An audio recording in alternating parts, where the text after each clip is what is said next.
You want to tell me what this is all about? Welcome, Detective, to the greatest show this side of the Mississippi. Hotep, the Black Pharaoh, the ancient magician who lived 1,000 lives and wore 1,000 masks. I can see why you settled on calling him the Dark Man. Saves your breath. So, you got scared by a stage magician, and now he's living inside your head. You can mock me, Detective, but you would be the crazy one to think his presence can be ignored. Look where we are!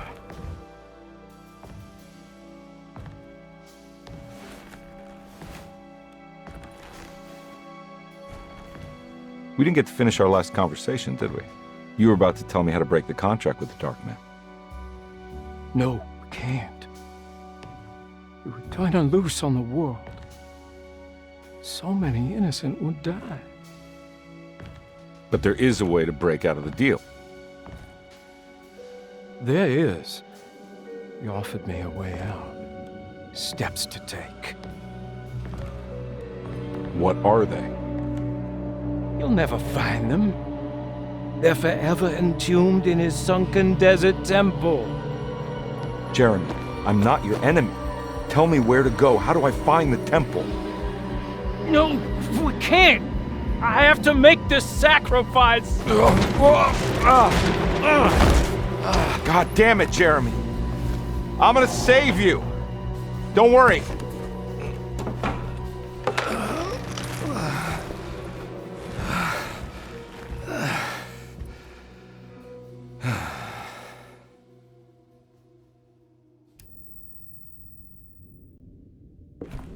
How do you save someone who doesn't want to be saved? Well, he's gonna get saved no matter what. I just need to find the temple somehow.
Conby found himself in a vast and dark desert. He had certainly had his share of strange happenings this evening, but the thought of walking through the land of Tutankhamun was definitely challenging his last bastion of disbelief.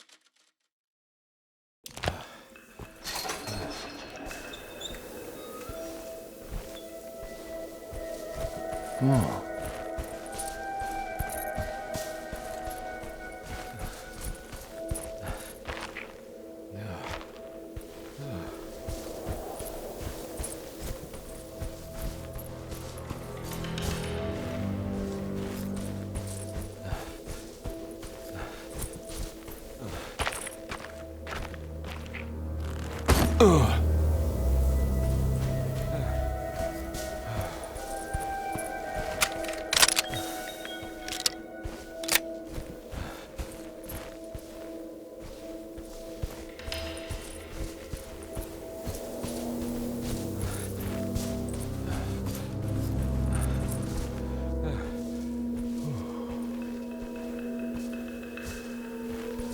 A sunken desert temple. I better get down there.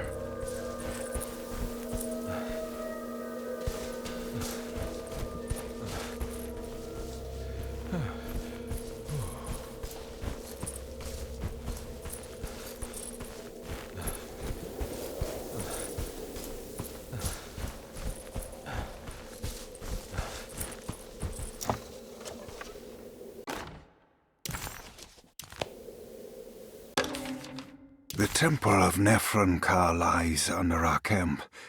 Despite all efforts, that unholy site did not collapse, but sink beneath the sand. The pharaoh is long dead, his name meticulously stricken from all ancient writing. But that stage meant for blood and terror remains. The temple is said to be lightless, built to harbor all the haunters of the dark found in the very depths of our universe. Calling on the gods meant creating a bridge between our world and theirs. The terrible Aldebaran of Taurus, the Black Sun, was seen as the most important star in the night sky, because, according to the Kitab al-Azif, it was said to be the home of that crawling chaos known as Nyarlathotep. Through ancient mechanisms, it was said that the priests could open shafts channeling the light emitted by that strange stone called the Shining Trapezohedron. Several streams pooled together above the statue of that dark man would then be sent through space towards the Black Sun, a message to the gods. The gifts bestowed on the sender are completely undocumented, but often assumed to involve dark blood pacts, where souls are traded for malicious miracles.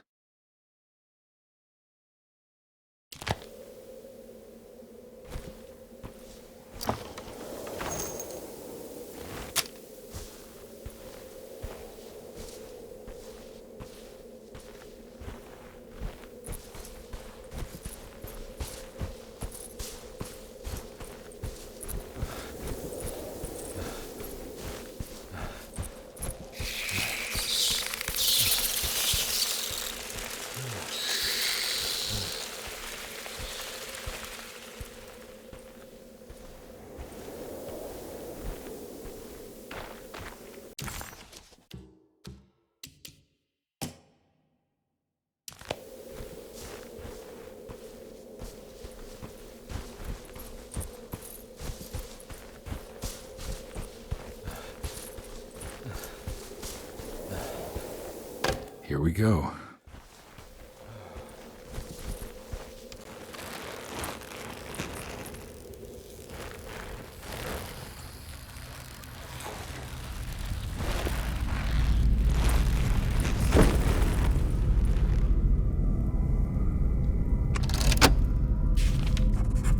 The Dark Man's temple was buried beneath the sand, a cursed and dark place. Every step felt ill-considered. Conby needed to find the contract that Jeremy signed with the Dark Man and get the hell out of here before he went completely mad.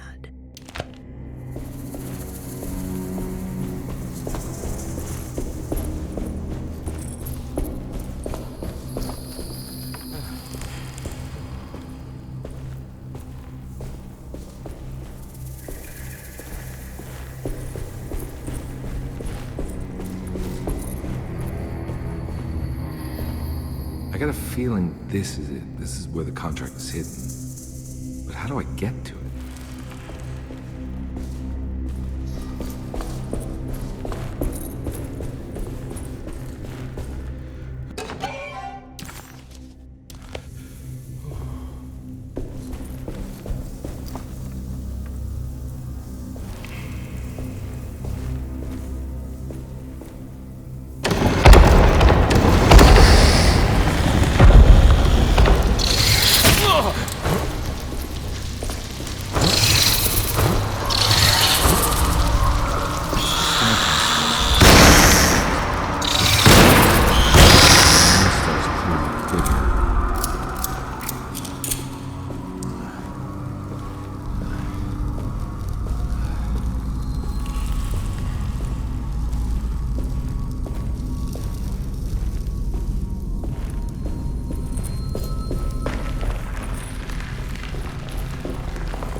This one looks operational. Good work.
worked.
collapse.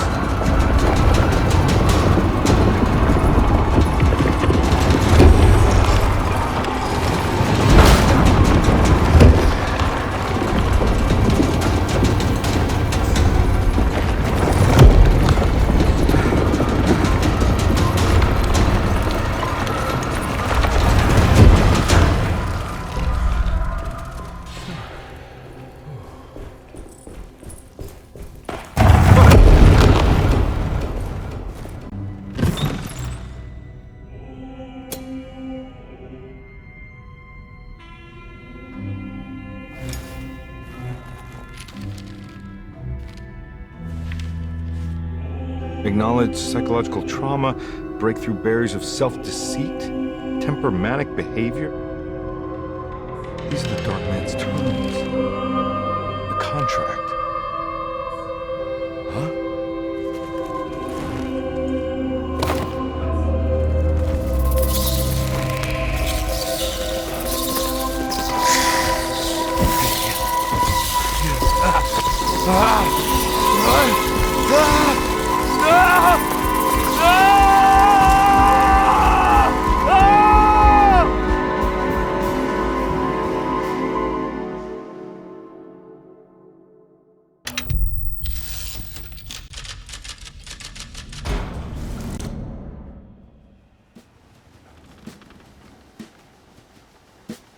Hey.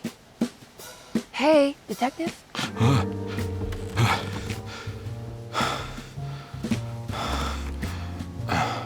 What are you doing? Oh, I found some.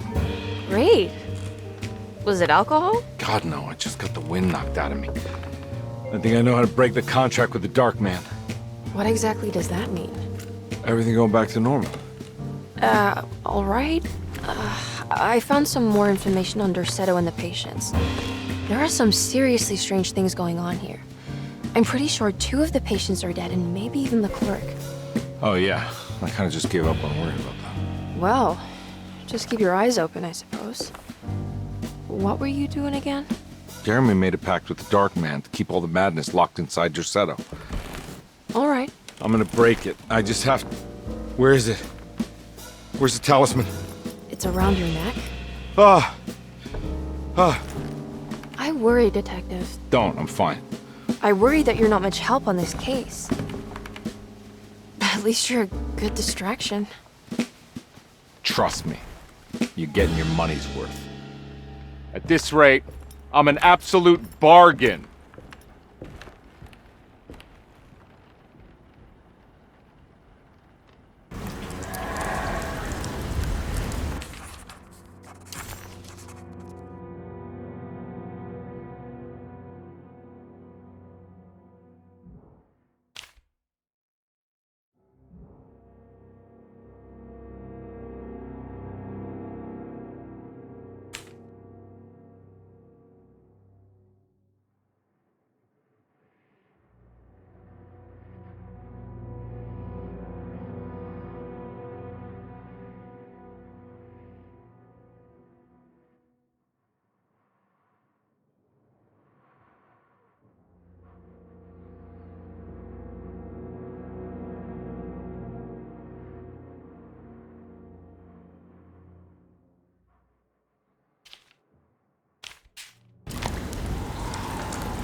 Combe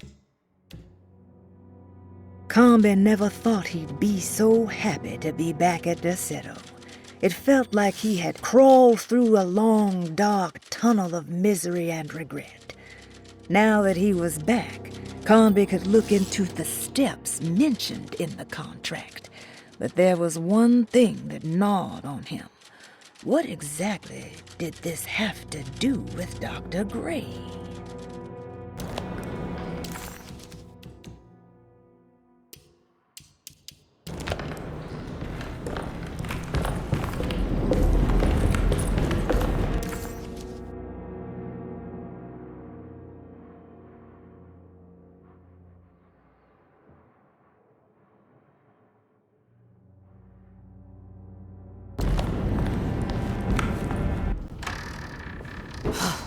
Got to be around here somewhere. He wouldn't leave this house. I don't know what to think anymore. You run into that detective fella? Who is he? Can he be trusted?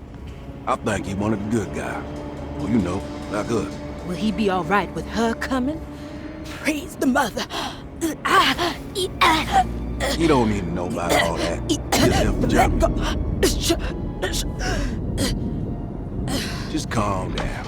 It ain't time yet. God, it hurts. As far as I can tell, Detective Combe seems to be solving problems, not causing them. Just be ready in case he starts anything.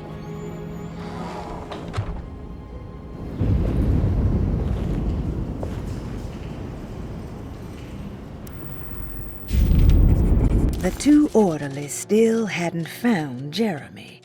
Conby figured this was good news. Emily had reminded him about some strange deaths at Deseto, and Conby wasn't sure who he could trust.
Christ, what the hell was that?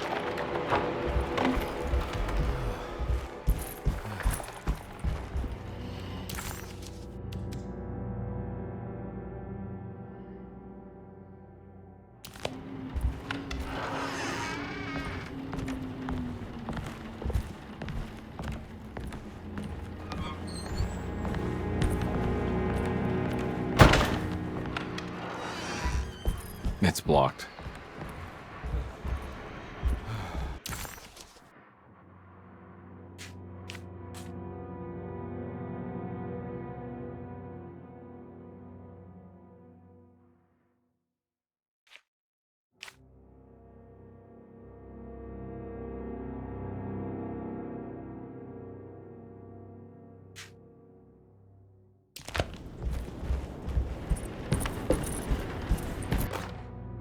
Lunacy in the Astarte Artist Colony, a monograph by Yael Klein. In early 1909, the old Derceto plantation outside of New Orleans was turned into an artist's colony. 3 famous European artists rented the house and the surrounding land from the owner, the Ledoux family. The colony was chiefly run by Sebastian Cortez, who was playfully dubbed the captain by his collaborators, William Arges and Heinrich Kassel. The colony existed for 6 years, until one day all 12 members disappeared without a trace. It is widely believed that their disappearance is connected to the disastrous hurricane that passed through on September 29, 1915, but nothing truly supports this claim. What is known is their frequent participation in New Orleans nightlife, their love for hosting parties, and their elaborate contributions to the Mardi Gras parades as the Pirates of Pontchartrain. Accounts of their lifestyle can be found in almost every gossip column. It can effectively be summed up as carefree and bohemian. In late June 1909, the name Astarte first appeared in the newspapers. Cortez said the name came to him as he was painting. Even the name Derceto is the Greek name of a Syrian fertility goddess. In the case of naming the plantation, Derceto was certainly not an accident. We know that Elijah Pickford intended to build a temple for his cult, for he had distributed pamphlets 2 years prior to the purchase of the land, advertising his intentions. His followers were estimated to be almost 100 men and women, mostly sailors, Maroons, and Cajuns, when the plantation was built. To outsiders, Derceto registered as an ordinary slave plantation, which enabled Pickford and his flock to remain hidden for decades. The official story is that the cult lasted until 1862, when the Union Army came and burned down the plantation and scattered all who lived there. Following the Civil War, new people started to congregate in the ruins of Derceto to invent a new fertility goddess, the Shub-Niggurath. As much as Derceto is a particular name to have heard of, it's not entirely uncommon among the learned. Astarte is equally known and could have been subconsciously chosen by well-read artists. Shub-Niggurath is, on the other hand, very uncommon. Almost impossible that anyone in Louisiana would have heard that name. The name is referenced only in rare books like Unaussprechlichen Kulten and the Necronomicon, and is believed to be a bastardization of Arabic words meaning pertaining to the dark young. The few paragraphs printed on the goddess are so upsetting that no one in their right mind would want to build a religion resting on such qualities. The Shub-Niggurath cult was hard to get rid of, but it is believed that despite the police jailing and killing several cultists over the years, the main culprit in the cult's demise is the cult itself, which seems to line up with every instance of cult activity on Derceto's grounds. When Captain J.W. Norton of the Union Army arrived, he described the people at Derceto as malnourished and maniacal. As much as the army tried to save them, they fought back with fervor, as if nothing was going to stop them from slowly destroying themselves. While the disappearance of the Astarte artist colony remains a mystery, the recurring motif seems to suggest that their fate involved lunacy and a hunger for self-sacrifice to that fertility goddess with 1,000 names.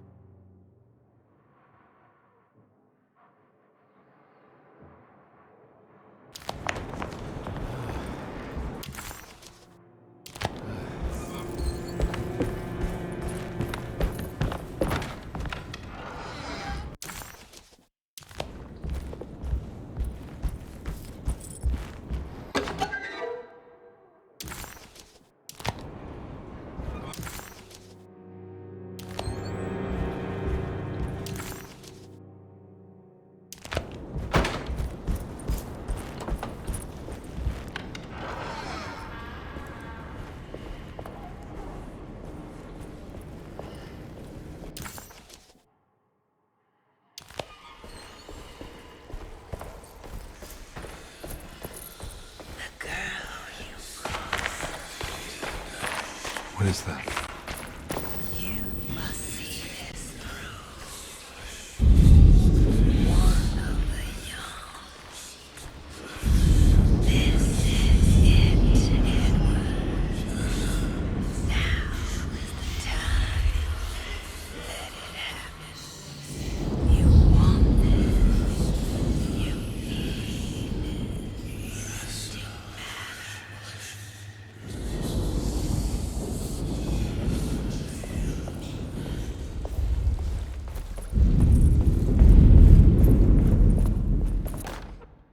Mrs. Thompson, I understand the last week has been busy. Under these circumstances, I find it important to remind you that Dorsetto's concerns are not a public matter, nor is it something that should upset you. Please continue your excellent work, and don't spend a thought on the death of Perosi, or, more importantly, the suicide of Cassandra Beauregard. They should mean nothing to you or the staff. I rely on your loyalty, and trust that your close kinship with the Tabois siblings will keep Dorsetto's secrets hidden. Dr. Gray.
There must be a spare key to Dr. Gray's office in here somewhere. I need the key.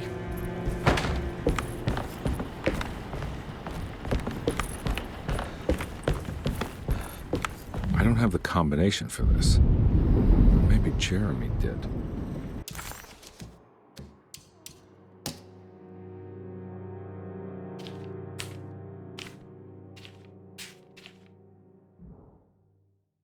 The people of Dorsetto.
Detective Comby, I'm terribly sorry that my niece has pulled you into this mess.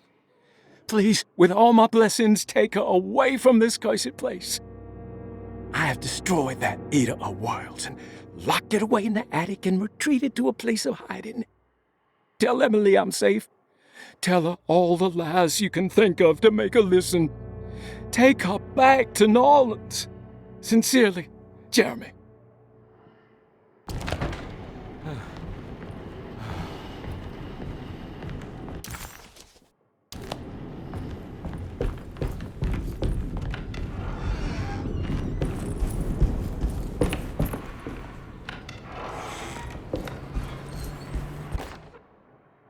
Brother, I need you to trust me. This is the most important moment in our family's history. I know you have doubts and that the terrible Mama Loa told you lies. I would never betray you. I promise. Lottie.